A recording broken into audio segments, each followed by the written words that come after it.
Hello students, welcome back to the Recitals in Depth by Vajiram and Ravi. Here we will be covering the economy and infrastructure October 2024 current affair topics in great detail.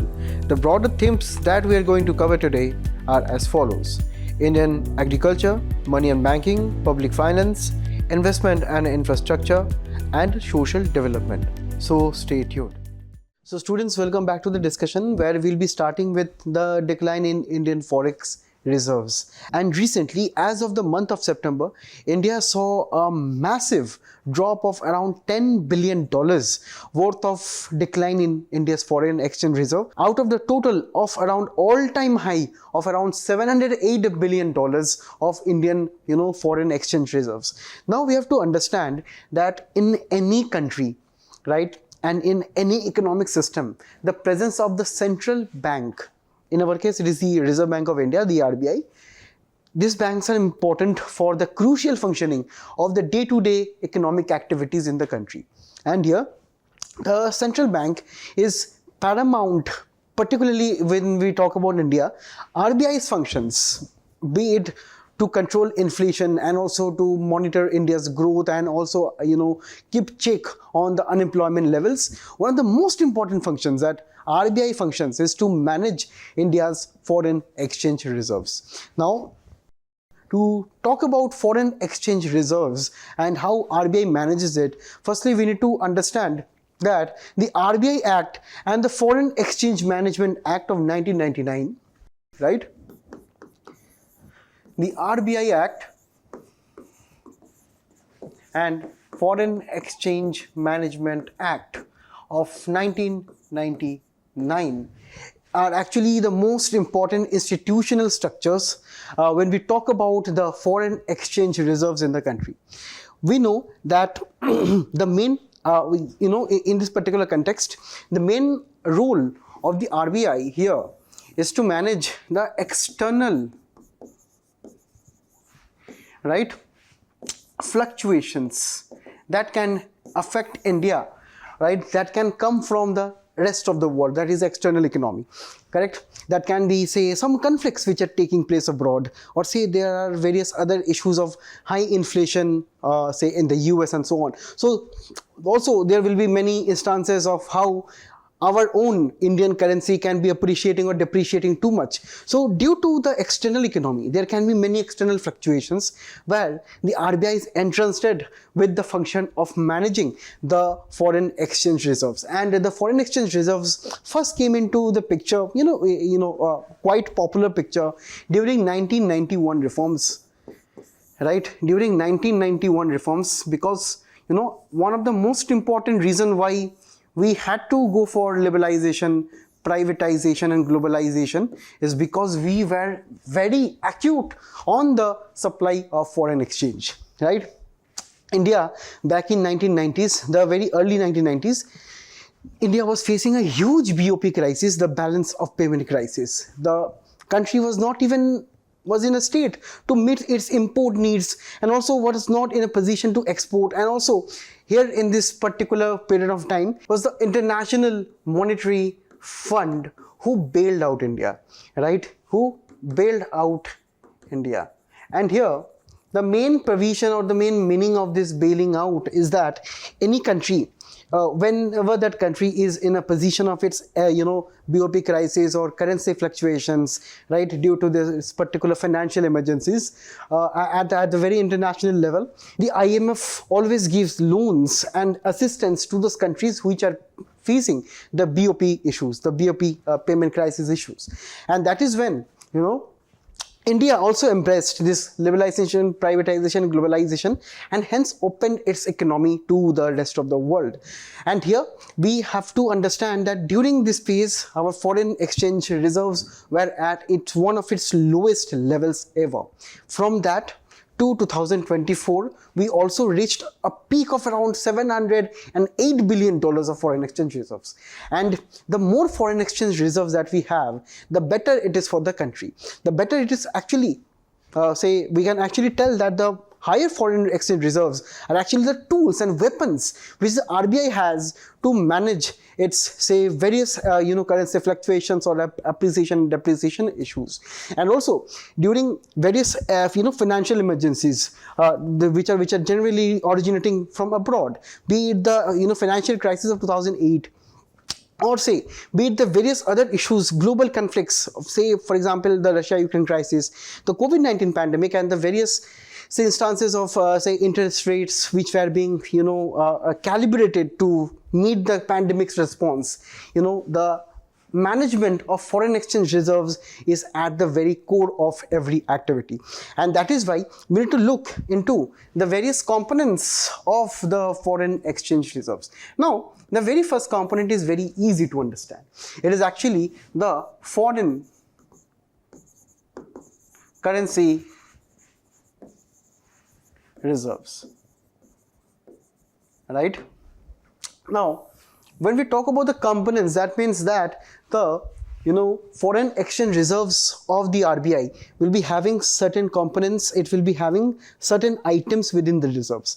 The first item is the foreign currency reserve. This can be your dollar, this can be your euro, this can be any other foreign currency, but majorly these are major foreign currencies with whom India has active trade links, right? So RBI will be needing various currencies, right, on a day-to-day basis, because India is doing trade with the rest of the world and in a variety of goods and services with varieties of countries. So that is why RBI will be already having a proper amount of reserves to meet that excess amount of demand and supply, correct? And it is to be noted here that if there would be any changes, or say there would be some increase or decrease in the foreign exchange reserves with reference to foreign currency reserves, right, of the RBI, then there can be noticeable, say, fluctuations in the overall foreign exchange reserves too, right? For example, if RBI is not having enough dollars, then RBI have to, buy dollars from the international markets, and to buy dollars, maybe RBI have to, say, look at the various other components that RBI has, correct? So, or maybe RBI can divert some of the resources from euro to dollar. So, we have to understand with reference to any other external contingency, RBI can actually alter the reserves from its own foreign currency resources, right? Okay. Now, next is that we'll be having gold in the reserves too. Now, gold has been the standard reserve for almost all of the central banks, not only in recent times, but also for hundreds of years. Ever since the foundation of central bank was in the picture, mainly in the Western European nations back in 1700s, we understand that it was actually gold which was held for for a long period of time, and even various central banks actually look at gold when they look at safe reserves, right? Why safe, we have to understand here, because we understand that foreign currency reserves are prone to economic fluctuations. For example, say if you are talking about the dollar, right? Dollar can face, say, fluctuations due to any domestic policies taken in the US, right? If that policy is not suitable for India or for, say, the rest of the world, or for example, say if some major economic crisis is actually taking place in the in the United States, as was also being seen or witnessed during 2023-24, when it was told that USA will be facing a major recession, right? So if, for example, the US is facing those kind of issues, then there will be fluctuations in say dollars, and that is when during economic crisis, during various stages of economic, say enshacklement, people or investors or central bank or government authorities always look at gold, because gold has been the safest asset ever, right? Even in cases of stock market volatility, we will be seeing that whenever there is high amount of volatility of prices in the stock market, right, mainly at the lower end of the spectrum, we've seen the prices of the gold will be always be soaring. And also in 2024, this we also discussed in the previous recital sessions too, that in 2024 there was a huge demand of gold from the rest of the world, particularly by the central banks, because central banks all over the world, including our own India is own gold transfers and also purchases in 2024 actually was one of the highest ever, because there are many conflicts in the world which are going on right now, right? The US was actually being told that it will be slipping into recession. The Israel Hamas issue is continuing. The Russia Ukraine issue is continuing. There are various extreme weather events such as increasing cyclones, increasing hurricanes all across the world, including the various other climatic events too. So all of these things are posing an increasing amount of risks in the entire world, and that is why recently the gold was also actually being one of the reserves that are in high demand as of now. Now moving on to the next one. This is the SDR. Now SDRs are actually the reserve currency of the IMF, right? So special drawing rights are actually the, say, various reserve currencies that all of the IMF member countries will be entitled to. Now what are these special drawing rights? These are nothing. For example, say if I combine dollar, euro, pound, British pound, right, Chinese yuan and Japanese yen, so I will be getting 1, 2, 3, 4, 5 currencies. Now these 5 currencies, according to the, say, various world trade activities, these are the most used currencies in the entire world. So that is why what IMF has done, IMF have created one reserve currency, that if you are a member of the IMF, you can actually say use or say transact using the SDR say mode of transaction. For example, if India would require some loans from the IMF, right, or India would require some claim on the IMF itself, so India can transact using SDR, and the SDR is actually present with the RBI in India. Okay, because we have to understand, this is a currency which is having the weightages of this 5 currency.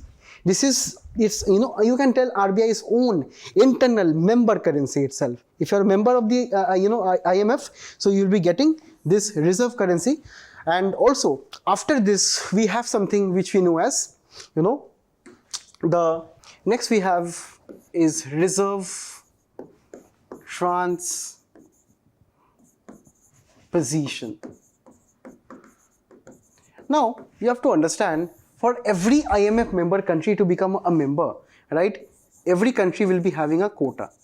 Now this quota will be, say, based on the contributions that a country is making towards the IMF. So based on the contribution, for example, that I will be contributing, say, 50 rupees to IMF. So I'll be getting some say benefit, right, worth of 50 rupees from the IMF in return, or maybe sometimes even more, because it is a kind of an economic club. Okay, so that kind of benefits that IMF will be giving will be, say, in cases of SDRs. And also one of the benefit is that out of this quota I'll be getting a fixed proportion of, say, monetary resources where I can use it for my own emergency needs. For example, say Sri Lanka recently faced an economic crisis. Even Pakistan is also going through various economic crises, and we have to understand that if this economic crisis spiral out of control and soon these nations would require, say, heavy funding or heavy loans, correct? So Sri Lanka, for the very first time, it can approach the IMF and it can claim the money that it has under its reserve transposition or RTP, right? It is kind of a, say, you can tell that if it is, it is kind of an emergency, funding facility. So whenever the countries are facing some, BOP crisis, some external economic issues, so they will be having this benefit of utilizing the reserve transposition. And here the reserve, RTP is actually the difference between the members quota, right? So it is actually the difference between the members quota and the IMF holdings. And usually when you become, the member of the IMF will be keeping a portion of your money in domestic terms. For example, say if India is becoming the member of the IMF, so IMF will be holding some of India's contribution in India's own currency, that is INR. So that is what we know as IMF holding. That varies from different countries based on their currencies. So whenever some country will be becoming member of the IMF, some portion IMF will be holding it itself in the own domestic currency, and the difference with the total quota is actually what we mean by reserve transposition. And this is basically an emergency account that the IMF member countries can access at any time without any conditions.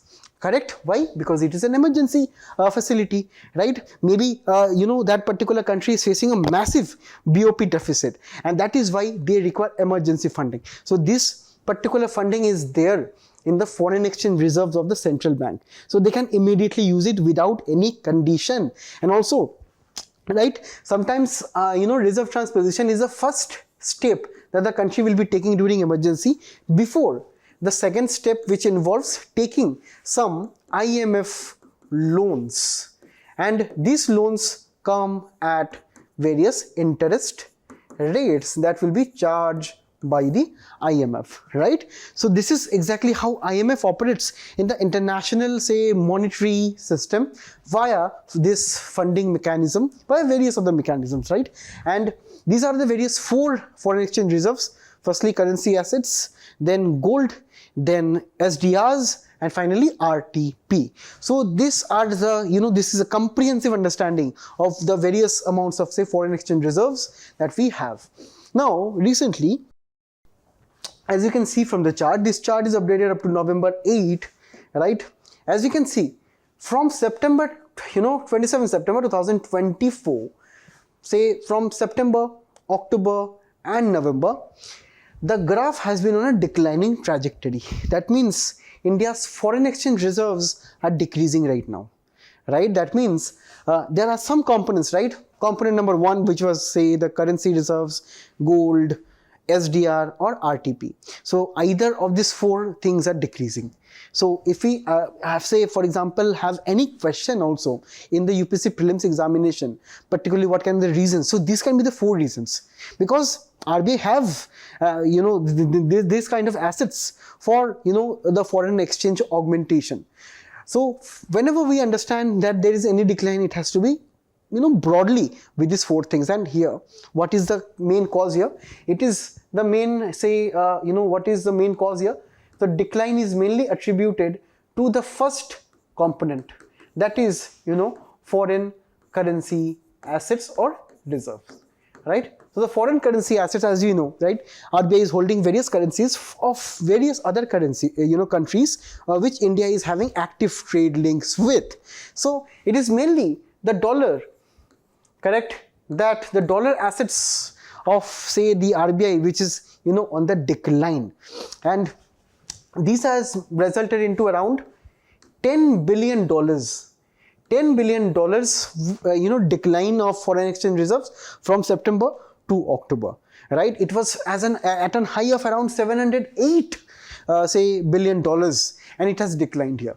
And what we have to understand here, that if over a long period of time, that the foreign exchange reserves of central banks, if they decline, so what can be the major consequences? What can be the major consequences? Firstly, we have to understand, whenever we have less foreign reserves, we have less buffers against external fluctuations, right? So we have less buffers or protection against external fluctuations. For example, say if our own domestic currency INR is rapidly depreciating due to, say, some issues which are taking place in, say, between say Russia and China, or say US and China, and the trade wars between them, due to some reasons like this which are interconnected with India itself, so the Indian currency is rapidly depreciating. right? It can be the other way also. Indian currency can rapidly appreciate too. But you know, we always know that RBI can make some interventions in the market, right? If Indian rupee is depreciating, ideally it means that maybe Indian money supply is too much, correct? Because when something depreciates, that means the supply of the currency has increased. So what we'll be doing, will we say decreasing, say the supply of Indian rupee, or we can also do one thing, we can increase the supply of dollars. We can actually increase the supply of dollars and hence try to bring down the value of dollars and hence stabilize our currency. So these are two things that Indian government can do. Generally what RBI does, it actually, say in cases of immense depreciation, so RBI will be doing what? RBI will be buying dollars, right, and increasing the dollar supply with reference to Indian currency. So it will be kind of protecting, it will be kind of acting as a buffer against this kind of external fluctuations, right? So but if RBI will be not having, say, adequate foreign exchange reserves, it will not be able to protect the entire economy like this, right? Acha. Then we also have something which we know as import cover, right? We know that as a country we import day-to-day goods and services, but also we understand that there are some core imports which are essential. We import various precious stones, crude oil, and various other important import items which are important for our various industries. So we understand that on a usual day, in a usual month, we would want to import many items, and we would like to also have proper coverage or say proper provisioning of those imports, at least from the foreign exchange reserves. For example, say if we take around $10 billion worth of import in a month, then obviously that money must be at least be there with the RBI to facilitate easy transaction, right? So again, the import cover can be affected if we have low foreign exchange reserves. This was also something which was seen in the 1991 economic financial, for financial issues that India was having, and due to which we have had the reforms of LPG, liberalization, privatization and globalization in 1991, right, in that particular decade. So these are the major impacts, major things that will be facing if we have less amount of foreign exchange reserves in the country. Now, based on this comprehensive understanding, okay, I want all of you to attempt this question. Consider the following statements regarding the impacts of the decline in India's foreign exchange reserves. Now, why this question? Because we have to understand the main theme of this discussion with reference to foreign exchange reserves is the many components that we have within the foreign exchange reserves of RBI. But here we have to understand that UPSC obviously is interested in testing out basic, say, understanding basic knowledge of the components. But mostly what UPSC does in prelims is that they will be asking you what are the impacts, right, of, or say what are the consequences of, say, decline in foreign exchange reserves. Will it lead to decline of, or say depreciation of Indian rupee, making imports more expensive, or say lower forex reserve reduce RBI's ability to intervene in the foreign exchange market to stabilize the currency? A significant drop in foreign exchange can negatively impact investor confidence and lead to capital outflows. So based on the understanding that we discussed so far, you let me know what is the answer to this MCQ in the comments below. Recently, the Ministry of Labour and Employment has launched the eShram one-stop solution, and this is a very important initiative for the unorganized sector in our country. When we talk about the unorganized sector, right, unorganized sector, we have to be very specific, because generally when we talk about the patterns of employment in the country, we generally have two patterns. Either that person who is employed is in the formal sector, who is having proper amount of pension facilities, EPFO and various other social security provisions such as insurance, EPFO and so on. We also have on the other side unorganized sector who are not having social security benefits, right? No social security benefits are entitled towards them, because they generally are employed in sectors which are not highly organized or not covered under labor codes, right? And here we have to understand, in India, according to economic survey, right, almost around 90 to 95%, correct, according to various reports and also according to various say editions of the economic survey, around 90 to 95% of our total people who are employed, they belong to the unorganized sector. That means they're not covered by any social security benefits, and that is actually one of the biggest targets that this government of the day is trying to achieve, to eradicate that particular thing. That is, all of the workers, they must be entitled to social security benefits, and that is exactly one of the things, one of the initiatives which the eShram one-stop solution is looking at. If you look, this is a portal, right? This is an online portal, eShram portal. Now this eShram portal is under the Ministry of Labour and Employment. What it is trying to do? It is a single window for unorganized workers, correct? Unorganized workers, and it is trying to give the various social security and welfare schemes at one portal, at one place, right? So the various peoples, they should not be going to various other departments, other ministries, other say agencies to avail of the various services that are there. What are the services? Pension, insurance, credit. That means if any unorganized worker would want to take a loan and set up her own enterprise, her own entrepreneurship activities, that can be possible. Then health insurance, skill development, housing, and food security. So you understand, these are the various basic services that any human being must be entitled to. So that portal is kind of providing what the same. And when we look at the various data and statistics, it becomes very important, and it also becomes very interesting. All of you can actually, for example, in mains, we have various questions that ask us about, say, the status, right?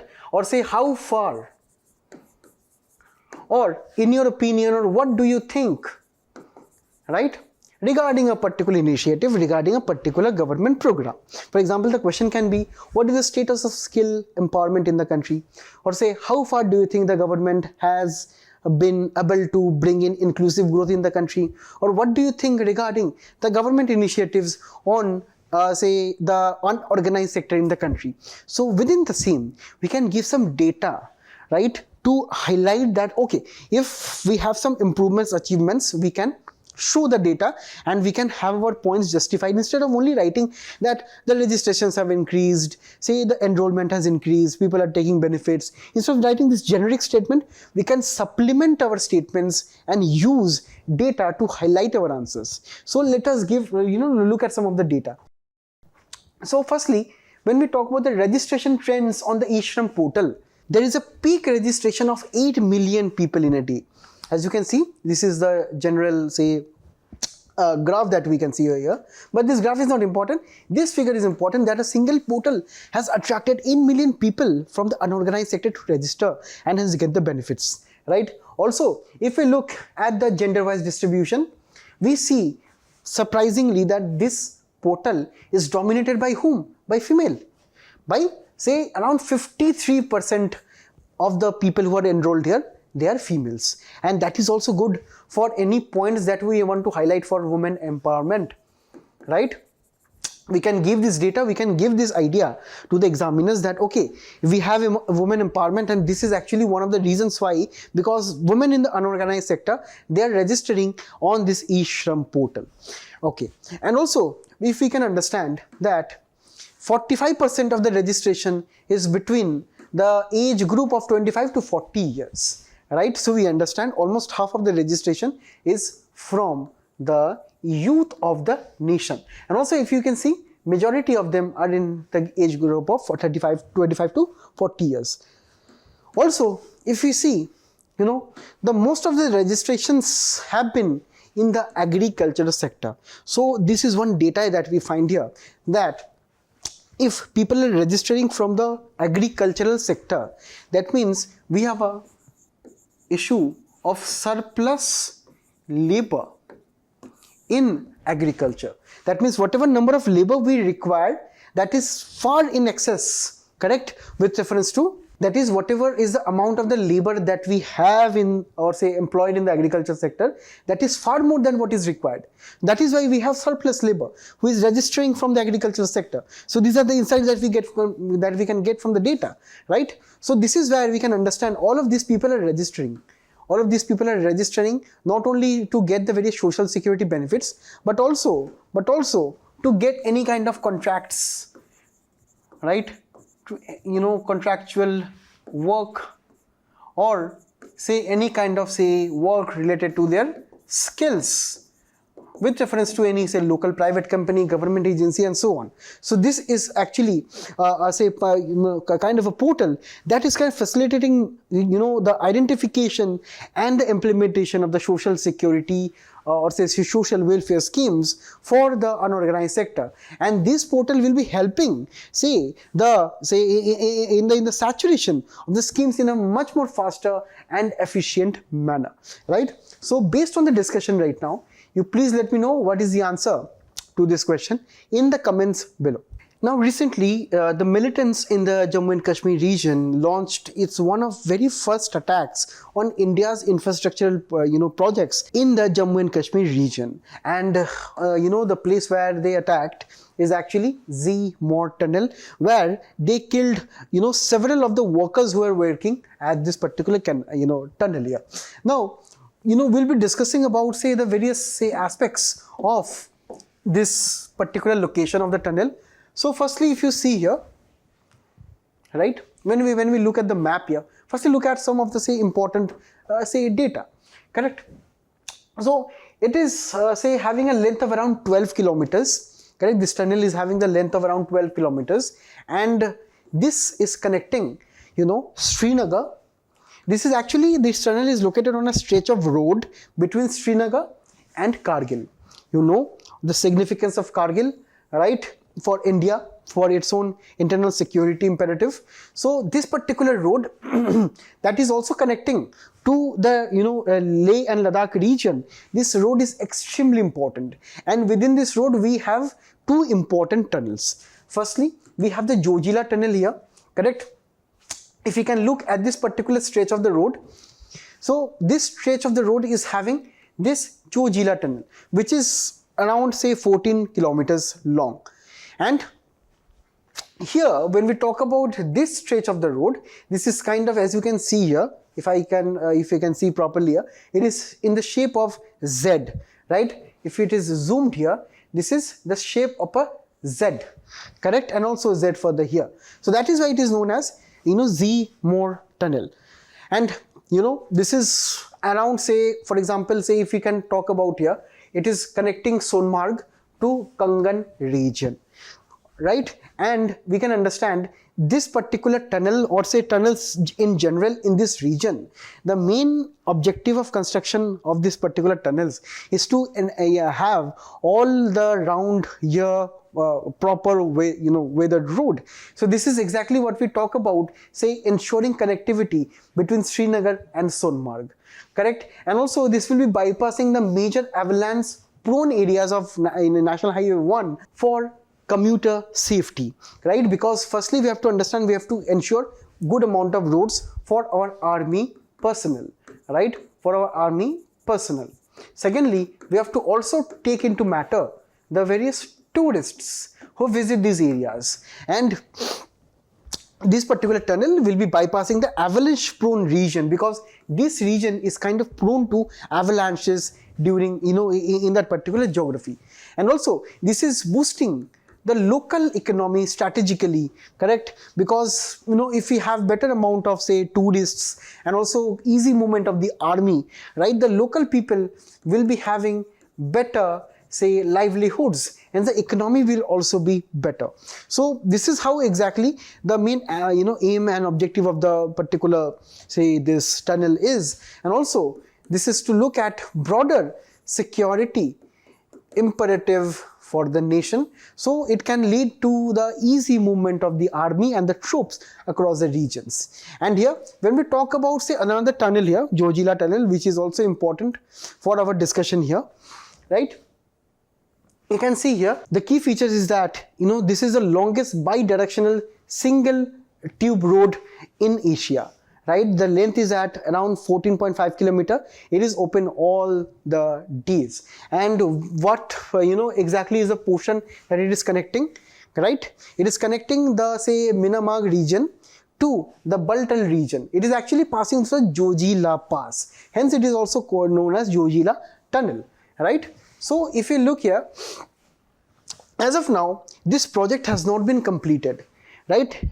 It will be having a completion of around 5 years, that is around 2025-26, correct? And it will be built at the Jojila Pass, as we have seen here, at the cost of around 7,000 crores. It will be reducing the time that is taken by the various army vehicles or the vehicles in general to cross Jojila Pass from 3 hours and 30 minutes to only 15 minutes. Right, so this is what we have to understand is the significance of this mega infrastructural projects. And right now, if we are having some attacks on the same, it is a very say negative impact on the overall security architecture. Correct? It is an impact on the security architecture. Prominently, we have to understand the context of this particular say attack on the Z-Morh tunnel. Now, the Kashmiri militants allegedly have killed various migrant workers in this region, and also there has been a growing trend right now in the various areas of Kashmir that the migrant laborers from other states are targeted. And also, they are not only targeting those workers right now, they are targeting the mega infrastructural projects, which is actually trying to make the lives of the people of these regions much more better. Right? So, also we have to understand that the militant activities are condemnable, but also when we talk about the security architecture, we have to also talk about China in the region. If any attack say is actually dealt at the infrastructural projects, it will also be having a negative impact when we talk about Chinese ambitions in the regions too.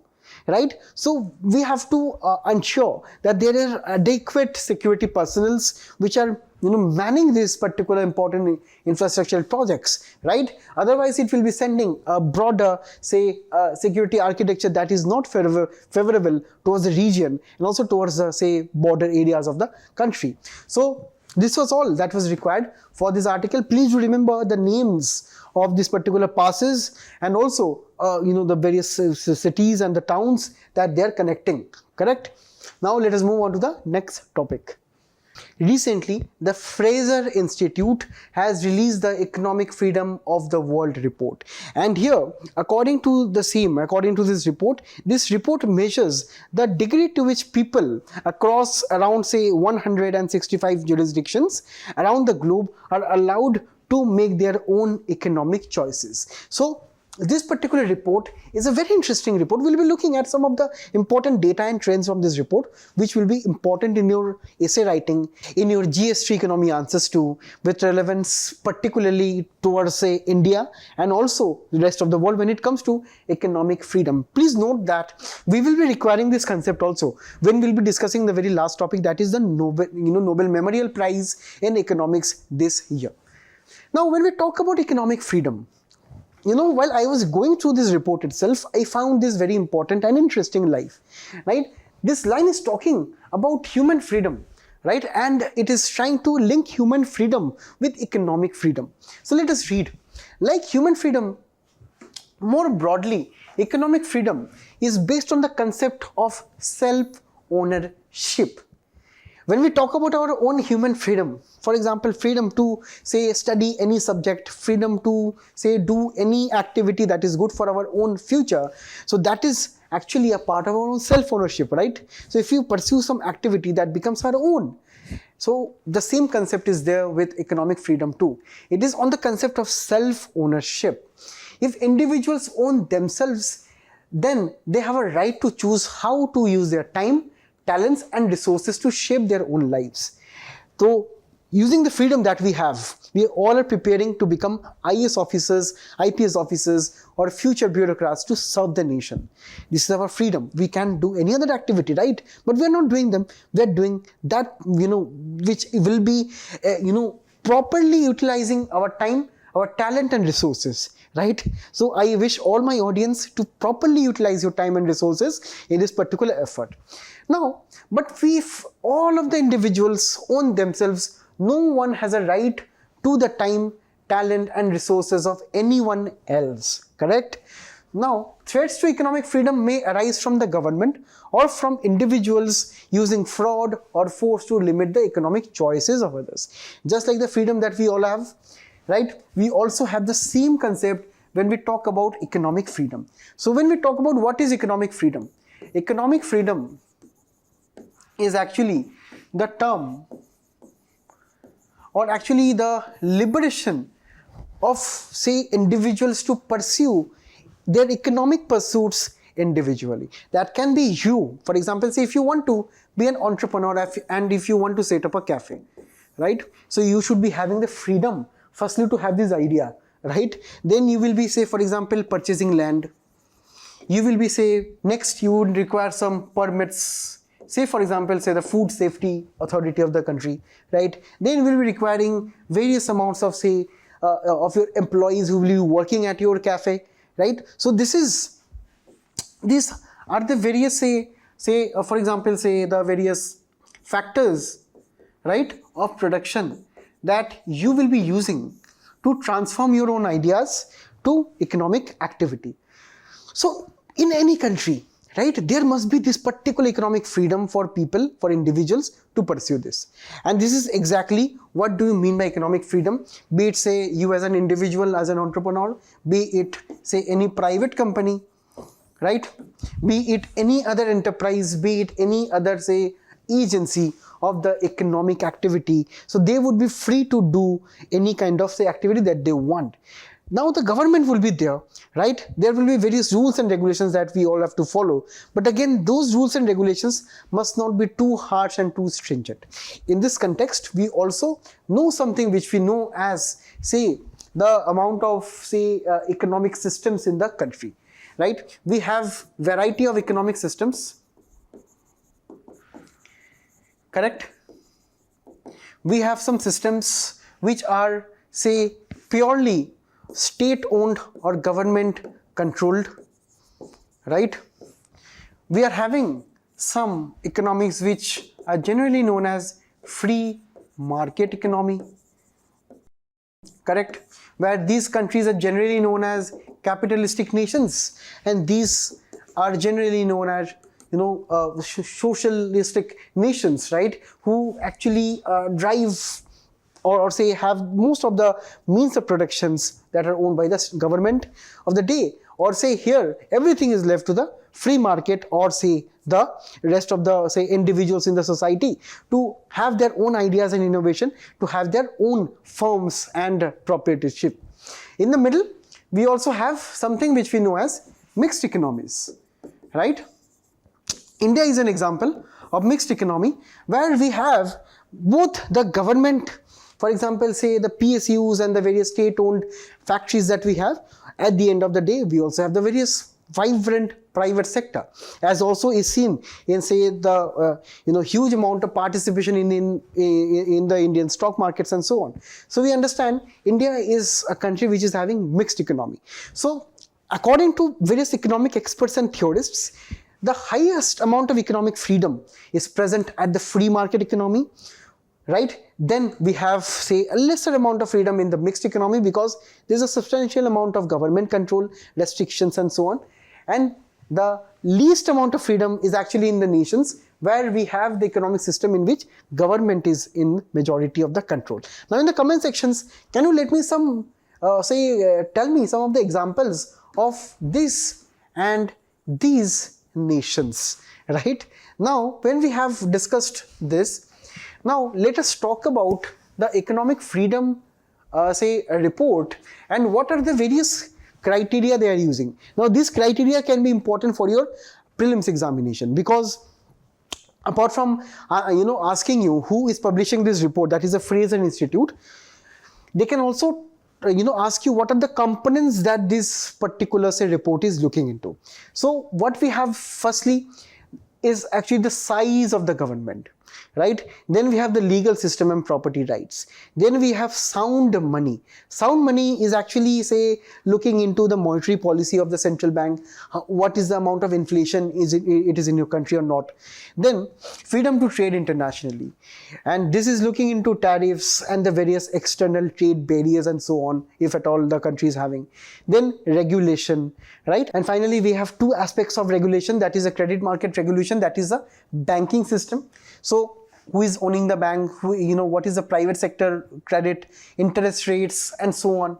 Then we have business regulation, right? Labor market regulation, and freedom to compete. So this is actually one of the most important thing in the regulation part, because here the bureaucracy involved, here the business permits, here we have, say, various aspects of minimum wage, hiring and firing, labor regulations and everything. So this report is looking into so many aspects to determine as to what the economic freedom of a particular country is, right? So this is exactly the thing that we have arrived at, and this is the data, right? These are the key findings, as we can see from, say, 2000 to 2022.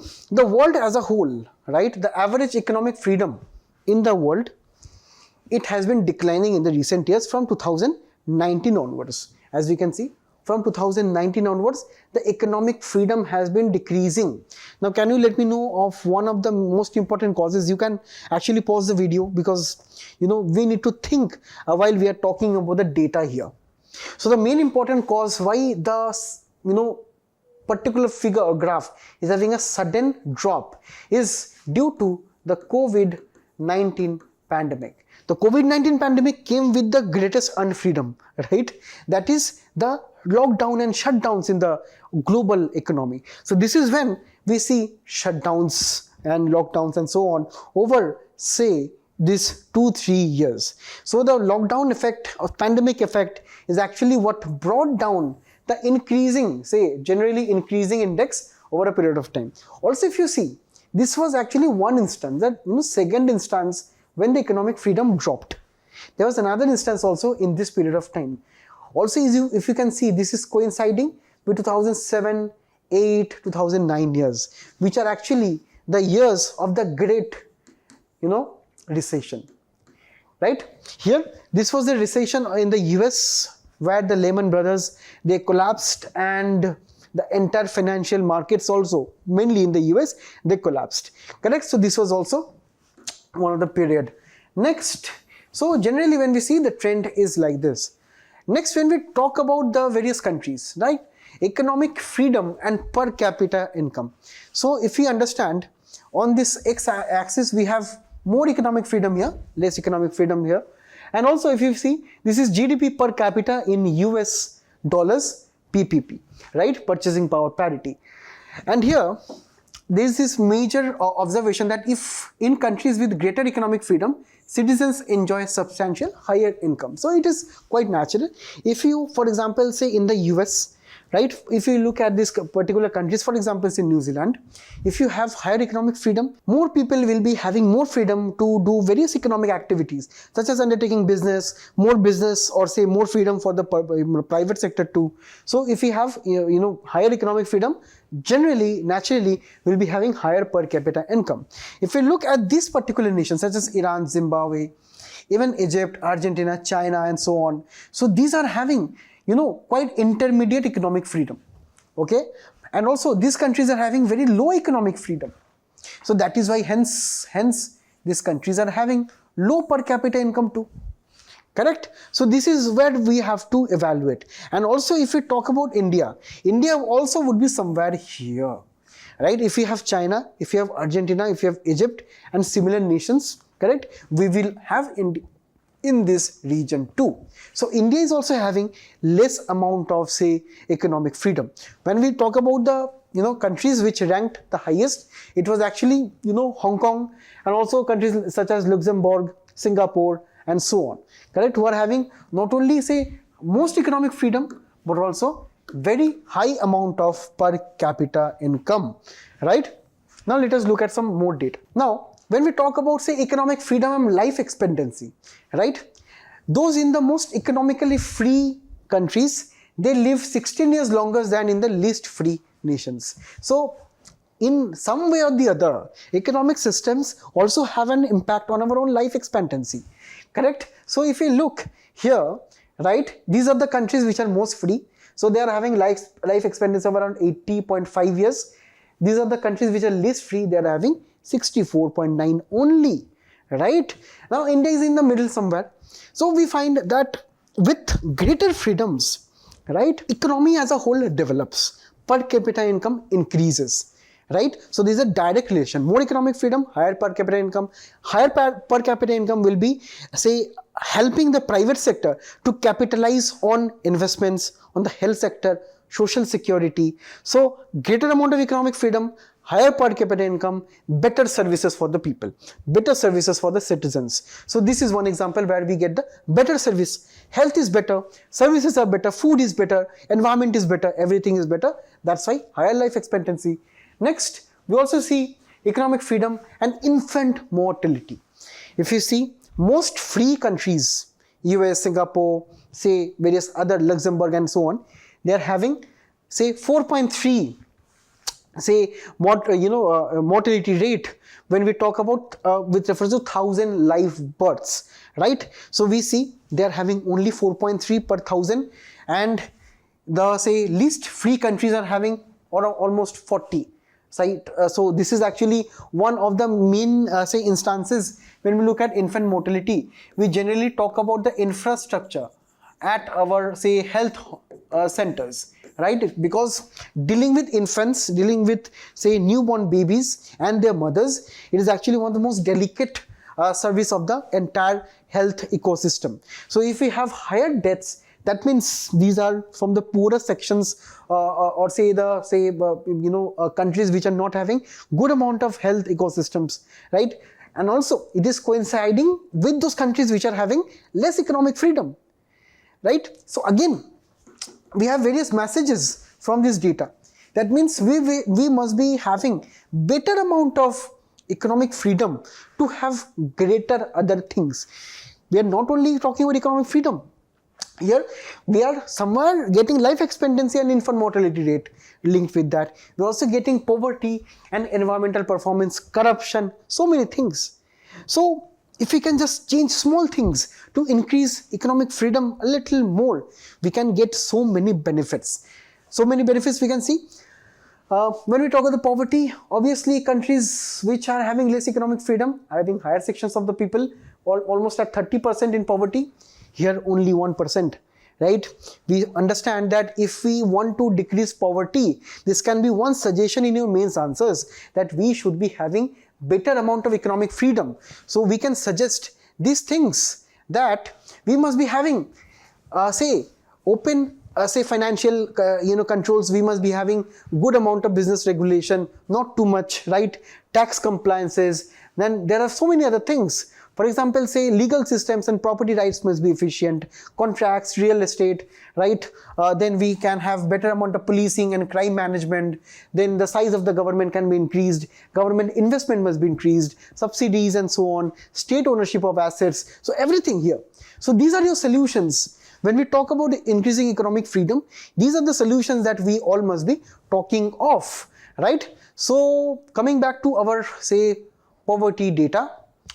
So we find that people who live less than $2.15 a day, right, they are the least in the economically freest nations. When we talk about environmental performance, countries which are having, say, better amount of economic freedom, they have performed much more better, right? So this we can easily understand. Higher economic freedom, better everything. So based on this, you let me know what is the answer of this in the comments section. Now recently at Bihita, Bihar, right? Bihar got, the first dry port, and this is very significant for the overall exports of this particular state. We understand that for economic improvement, the exports section must be improving over a period of time, and that is exactly why the Bihar state government is focusing on building the first dry port at Bihar. When we talk about dry port, right? The very word itself, we have to understand that ports are generally located at the seaside and the ocean side, right? But here, this port is an inland container port. As we can see in this particular picture, right? This is a container port. That means there are many containers, as you can see here. These containers will be having various goods within them that can be easily exported abroad, right? So it is not necessary that always we'll be having ports near our seas or harbors and so on. We can also have ports like this. This is a dry port. This is an inland port, right? And this is a particular port which is having the proper facilities of a normal, say, port too, right? So it is having a logistic facility away from a seaport or airport for cargo handling, storage and transportation. It is acting as a bridge between seaports and inland regions, facilitating easy movements of goods, right? And also the best part of a dry port is that it handles custom clearance procedures, reducing congestion at seaports and airports. We understand that India has a very long coastline, and also within the coastline we have many major ports, right? So obviously if there are major ports, apart from this we also have various minor ports under the state government themselves. So at the major ports we have high demand for export of goods and services, right? So mainly the goods which are exported here, they are say having a long wait line, delays and so on. So apart from these major ports located say on our coastline, if we have major inland ports, that firstly they can manage the goods here, and then finally when say all the customs clearances, all the bureaucratic things which are taken which are handled after, and then they can be shipped to a nearby major port, and hence they can be say shipped thereafter. So you can understand this particular dry port serve as an intermediate, right? For the say reducing the workload, reducing say the pressure at the major seaports and airports, right? And also this was a much needed initiative for a state like Bihar, where export items, mainly agri-based say exports or garment and leather products, are manufactured in diverse locations. So those particular things will be coming from different areas of Bihar, and they will be collected at the dry port, subjected to custom clearances and everything, and they will be exported abroad. Such an easy process, correct? So from various shippers, they can be consolidated at one place and exported. And overall, a dry port was needed in Bihar to streamline cargo and also to reduce cost, enhancing storage facilities and also handling the facilities here. And here we have to talk about the significance of this particular dry port, not only for Bihar, but also for many other areas in many other areas of the country, where we have to understand this particular say action will be helping Bihar itself. It will be helping West Bengal. It will be also helping Jharkhand. It will be helping Uttar Pradesh. Correct? Why? Because these are also areas where there are many business activities which are taking place in garments, in leathers and so on. So they can also send their consignment to the dry port, right? While West Bengal has its own major port. Now in the comment section, can anyone tell me what is the major port that is located in West Bengal? But apart from this, northern areas of West Bengal, even from the say northeast, the northeast can also have their own dry, port there, right? So it will be helping to facilitate the easy movement of goods. And here we can also understand that this particular dry port at Bihar is also well connected with West Bengal's railway networks, right? So it is connected with the West Bengal's railway network for easy movement of this particular goods. And also we have to understand that Bihar is a major producer of fruits and vegetables. So this will be also facilitating not only Bihar farmers, but also UP, Jharkhand and Chhattisgarh and so, neighboring areas too. So it has a major significance to improve the state's overall say economic and export activities. The Geographical Indications Registry of India, they have given GI tags for major products from Assam. And here what is important for our exam point of view is just to look into the various new items which got the GI tag. You please know the names and please familiarize yourself with the names here, because generally say if we look into the prelims say previous years, they mainly ask the GI tags which is generally accrued to various states and various regions for the last 1 year. Or they will be also asking some questions on GI tags on products which are quite popular and quite famous and also having some historical or cultural significance. So here, let us look at the various say GI tags for items signifying the rich culture of Bodos, right, who are located in Assam.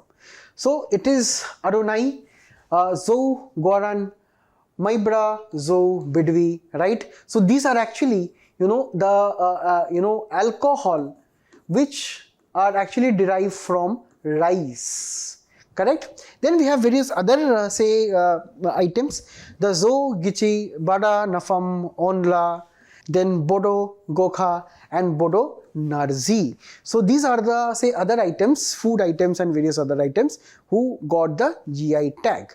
Now based on GI tag, there is a question for all of you. You attempt this and you let me know what is the answer in the comments below. The Department of Agriculture and Farmers Welfare organized a national workshop on the SATHI Portal, right? Now this portal is actually, the full form of the same is Seed Authentication, Traceability and Holistic Inventory Portal, right? So this is what this particular portal is looking at. And when we talk about this portal, right, this is directly from the website of the portal here. They offer various services, right? So let us look at what are the services firstly, right? They offer registration of seed producer agencies, right? We have a term here that is associated with traceability, right? Now seed traceability means, nothing else than how to identify the standards of seeds, right? For example, who manufactured the seed, right? What is the expiry date? What is the various ingredients or various growing conditions of the seed, right? So these are all the various aspects of seed traceability, and the registration of seed producer agencies are actually looking into much more enhancing the seed traceability, because whoever will be producing the seeds, they must be having a proper amount of QR code, barcode, expiry dates and so on. So that is where the registration of seed certification agencies for various states is possible on this particular portal. Apart from this, registration of seed processing, right, under different state certifications agency is also possible. Then seed dealership licensing. So people who would want to supply seeds to the local farmers, right, they can also have a registration of dealership according to various states, right? Then we also have this, field inspection report, which, anyone can download, right? So because here we have to understand that here the reports must be studied and proper R&D must be enhanced and also undertaken with reference to various seed practices, with reference to various fraudulent activities in the seed sector. That is why these particular reports are important. And finally, find the tag number initiative is also there, as a possibility or a service to trace out the seeds, right? So here, this particular meeting that was recently convened on the SATHI Portal, an online digital portal which was actually launched by the Ministry of Agriculture and Farmers Welfare.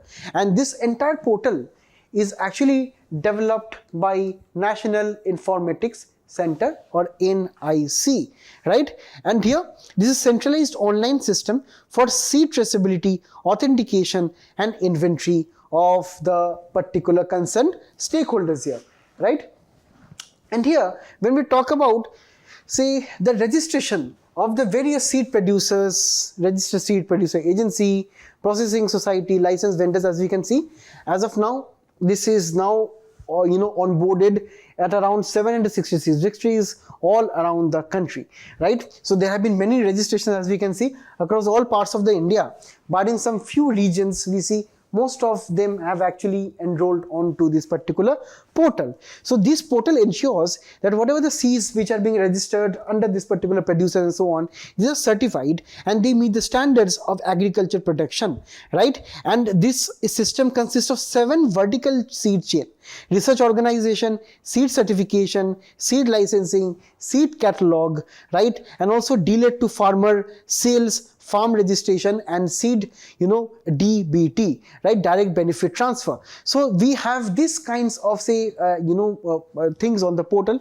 features with the portal. And seeds which have certifications, only those seeds can be sold by valid licensed dealers, right? And we have to understand that particular farmers who would actually be likely to receive subsidies, they can have these subsidies directly through the direct benefit transfer facility of this particular portal here. So this is a very unified portal, and that is why makes it very important for the farming sector. So you let me know, based on the discussion here, what is the answer to this statement here. Now recently the union government has doubled the limit of Mudra loan scheme under the Pradhan Mantri Mudra Yojana. It has actually raised the Tarun category loans to 10 lakh rupees, and this is actually subjected to some eligibility conditions. Now here, when we talk about the Pradhan Mantri Mudra Yojana, we have to understand that this was first launched in 2015 for providing collateral-free loans up to 10 lakh rupees to non-corporate, non-farm, small and micro entrepreneurs for income generating activities, be it a karkhana, be it any other local food processing sector maybe, or say be it various other local MSMEs. So those categories, they can receive collateral free loans without any security. The collateral will be given by the government of India. These people, they do not need to give any collateral, right? So these loans are provided by the members, right? Lending institutions including banks, NBFCs, microfinance institutions and other financial intermediaries. Now these loans, right, we have to understand, are eligible for any individual who is willing to take a loan and has a business plan for small business enterprise. And this is exactly how this particular scheme is quite simple in its objective, to promote more and more loans. Here under this particular scheme, loans are provided for activities in manufacturing, trading, services sectors too. So do not confuse that it is only leading with manufacturing and trading. It is also about various other service sector, and also activities allied to agriculture, such as food sector, food processing sector. So these loans are categorized in Shishu, Kishore and Tarun categories, right? Now we have to understand the new category is Tarun Plus, which is for loans above 10 lakh rupees and up to 20 lakh rupees, right? And also when we talk about that, this particular thing will be available to the entrepreneurs who have availed and successfully repaid previous loans under Tarun category. So in this particular Mudra Yojana, we have various categories of scheme. For example, Shishu, Kishore and Tarun, right?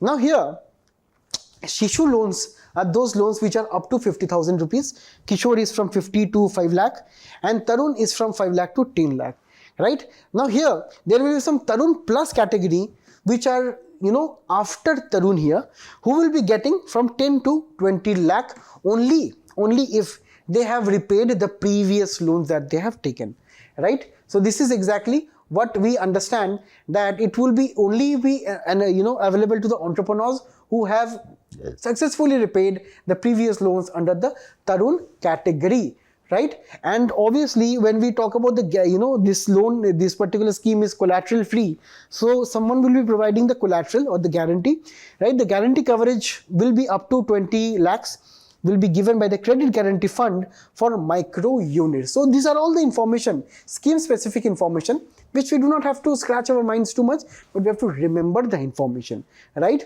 So here, when we talk about the Mudra offerings, it gives proper amount of credit for technology, refinance for micro units to commercial banks, NBFCs, RRBs and so on, credit guarantee for Mudra, and also development and promotional support, correct? So refinance here will be under 3 categories, and development and promotional support with reference to sectoral development, financial literacy and institutional development.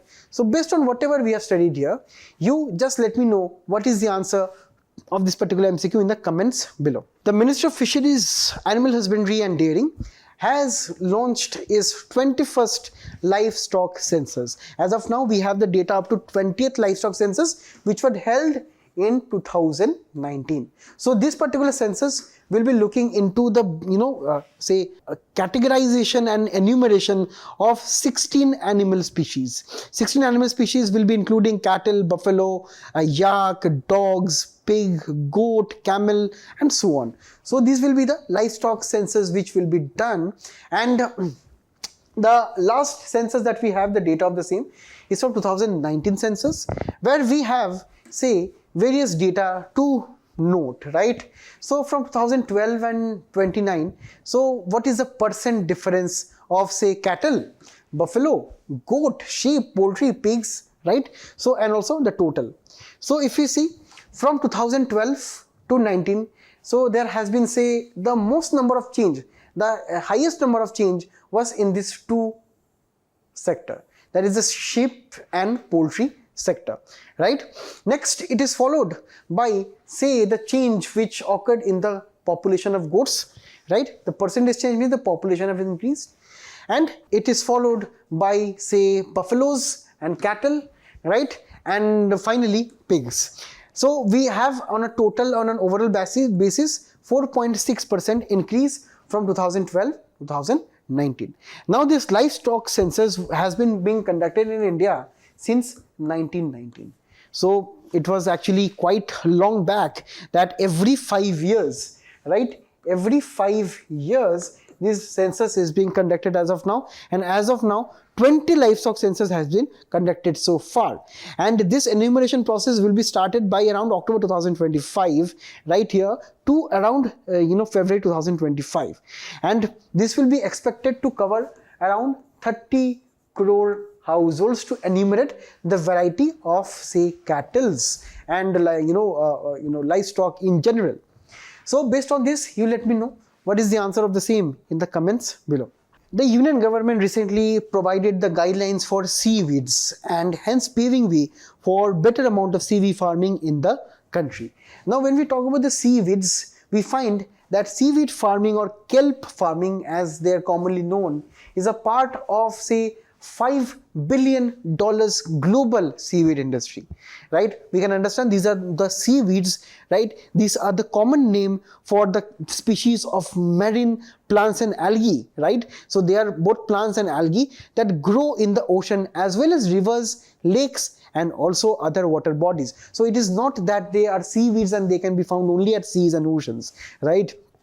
They're primitive and these are non-flowering species of this kind of plants and algae, and they do not have any root or any leaves or any stem, right? So some are enormous, some say this kind of seaweeds are enormous, and large seaweeds are having forming large underwater forest. In fact, they are so huge that they will be very suitable for fighting the climate change or global warming right now, because kelp absorbs carbon dioxide from seawater, help fight climate change, and also making nearby water less acidic. So it is having a kind of a filtration tendency. So some seaweeds are microscopic, they can be very small, and such as the phytoplankton that lives suspended in the water column, right?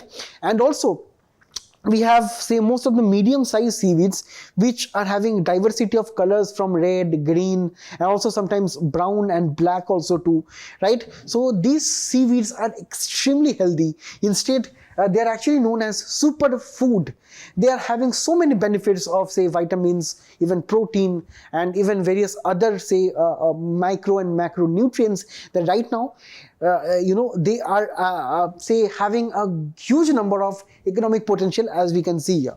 Many people all across the world, they are actually focused on onboarding the seaweed farming. And also we have to understand that this seaweed farming requires minimum of capital and technological requirement, right? The largest seaweed growing area in the entire world are actually China and Indonesia, and in India they are generally found near the coast of Gujarat and also along the Lakshadweep and Andaman Nicobar Islands too, right? So some of the seaweed farming is also cultivated commercially at Tamil Nadu. right? So this is actually right now in India at a stage of cottage industry that is not quite well organized, and also due to the lack of support of the government of India over the last few years. So it has been seen that this industry is right now facing some issues. That is why, the government of India has framed some guidelines, right? So the very first guideline is that, for any live import of seaweed, the concerned importers have to submit a detailed application to Department of Fisheries, right? So for live imports of seaweed, the particular thing must be reported to the concerned authorities. And also there has been a particular time frame and timeline within which this particular reporting and application and final approval must also be done, right? And also upon approval, the department will be issuing an import permit within 4 weeks, right? So also this particular guideline is facilitating the use of permits, right? That and in any eligible importers will be having access to. And also as per this particular guidelines, it will be becoming quite efficient for the importers of the seaweed to actually capitalize on the growing demand for seaweed in the country itself, right? Because there are many health conscious people who are looking towards seaweeds for their nutrition. So you let me know what is the answer of this particular question in the comments below. Recently, the Global Innovation Index 2024 was released, in which India achieved the rank number 39, right? And here India has climbed from 81st position in 2015 to 39 in 2024, and this is among 133 countries. India is the top performer in the various classifications, that is the first among 38 lower middle class income countries. And also with reference to innovation output, India excels in innovation output ranking 33rd, right? And also this particular report is published by the WIPO, the World Intellectual Property organization, and here this report was started for the very first time in 2007, right? And this particular report is capturing the state of innovation in the entire world. When we talk about the state of innovation, who are the global leaders according to the various regions? So if you look at, according to the various regions, we have these particular countries, and obviously in India, in our Central and Southern Asia, we have India as a leader, followed by Iran. If we look at Europe, it is Switzerland, Sweden. If we look at America, so we definitely have the US there, right?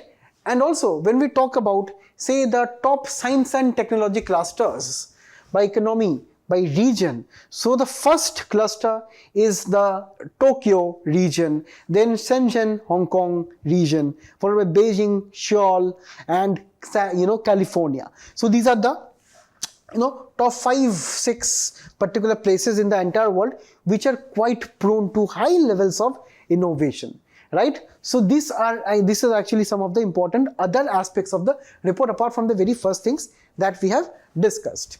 Now coming to our last article today, the Nobel Memorial Prize in Economics was presented to Darren Acemoglu, then Simon Johnson, James A. Robinson for their studies on how institutions are formed and how they affect prosperity. Now we have looked at the World Freedom, Economic Freedom Report. In that we have seen how important the bureaucracies, the rules and regulations are, the institutions such as judiciary, the parliament, the laws, regulations, crime enforcement agencies, and so on. So the strength of institution of any country determines the economic freedom too. And this is actually one of the tangential things that we went into. But institution as a resource, was firstly tapped into by these 3 economists, due to which they got the Nobel Prize. And here, to look at the history of the Nobel Prize a little bit, it was established by Alfred Nobel, right? this was as a part of his last will in 1895. From 1901 onwards, this is important, the prizes have been awarded in 5 fields: physics, chemistry, medicine, literature and peace. But we do not have economics. So where is economics? In the original Nobel Prize list, economics was not there, and even till now economics is not there as a Nobel Prize.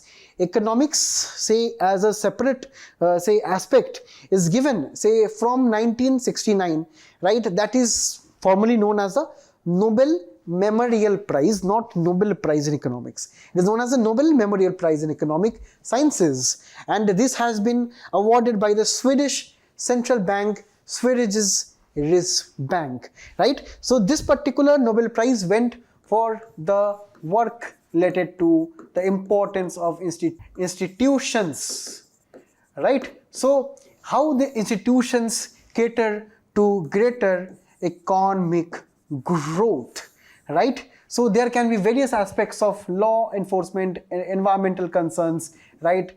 Proper amount of fiscal policies, proper amount of monetary policies by the RBI. So as a country, we have various institutions, and the strength of the institutions will be determining the strength of the economic growth and resilience of that particular country. So this was all for this month of recitals. We'll be meeting again in the next month. Do not forget to revise regularly the current affairs that we are trying to cover, right? So all the best and best of luck to all of you. Till we meet again, thank you.